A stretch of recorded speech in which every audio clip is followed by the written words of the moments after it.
Countdown to a shutdown. The Homeland Security Department will partially shut down at midnight unless Congress reaches an agreement to fund it. This all follows the arrest of 3 Brooklyn men on terrorism charges. CBS 2's Andrea Grymes has more live from the federal courthouse in downtown Brooklyn. Andrea. Well, Chris, federal authorities actually are now questioning a 4th suspect who may have ties to Islamic terrorism. Meanwhile, as you mentioned, on Capitol Hill, the House is expected to vote today on a budget bill for the Department of Homeland Security. If that bill is not approved, the department partially shuts down at midnight.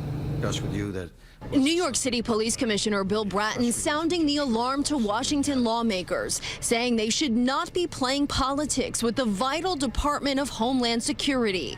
In a statement, Bratton's office says, quote, in order to maximize the NYPD's ability to protect New York City from terrorist threats and be prepared for possible natural disasters, we must have the ability to work with our federal counterparts uninterrupted. The Department of Homeland Security needs to be fully funded for this to happen. Yesterday, tensions ran high on the House floor. we did our part, and I yield back. Yields back. Without objection. The issue with funding Homeland Security actually has to do with immigration. Republicans attached amendments to the security budget bill that would prevent federal funds from being spent on President Obama's executive order. That order would protect some 4 million illegal immigrants from deportation.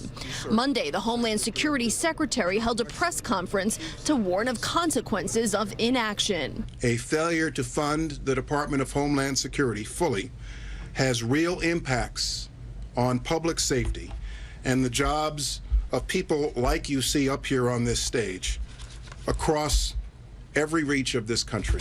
Today's expected vote comes just 2 days after federal authorities arrested 3 Brooklyn men on terror charges. They were accused of trying to join ISIS and plot attacks here in the U.S. If the department shuts down, some 30,000 Homeland Security employees would be furloughed.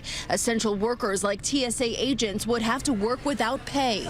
Earlier this week, local Congress members on both sides of the aisle urged their colleagues to pass the bill. This involves human lives, and this is too risky a game to be playing here. It is simply unconscionable that anybody in the Congress would be willing to play politics without something as serious as our national security. Well, the House bill up for the vote today actually only funds the Department of Homeland Security for 3 weeks. The Senate bill that'll also be voted on would fund it through September. Live in downtown Brooklyn, Andrea Grymes, CBS 2 News.